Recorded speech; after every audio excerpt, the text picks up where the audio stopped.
97%, a bipartisan group of gun owners and non-gun owners, which conducts research on gun safety policies, found that with regard to common sense gun policies, 86% of gun owners, well over the simple majority, support keeping guns out of the hands of violent criminals.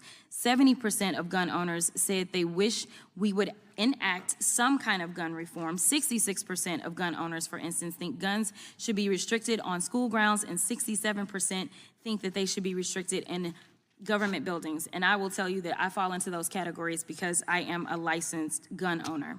Yet despite the majority of Americans and the majority of gun owners, Republicans last week passed a bill out of the House that eliminates states' ability to regulate firearms on private property, government buildings, playgrounds, and gun-free school zones.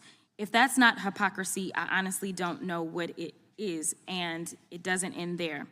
As the party self-proclaiming itself as law enforcement's biggest advocate and supporter, Republicans on this very committee have introduced legislation to abolish the law enforcement agency entirely. Ms. Sampson, I have a few yes or no questions. I may only get to one.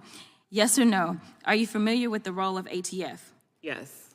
And to your understanding, the ATF is in fact law enforcement, correct? Yes. Does ATF's duties include preventing incidents, investigating cases, and recommending prosecution for issues of violent crimes and weapons for gangs and career criminals? Yes. Narcotic traffickers? Yes. Domestic and international arms traffickers? Yes. Armed human traffickers? Yes. Terrorists? Yes. And with that, I will yield. Yeah. Brian Malinowski was none of those.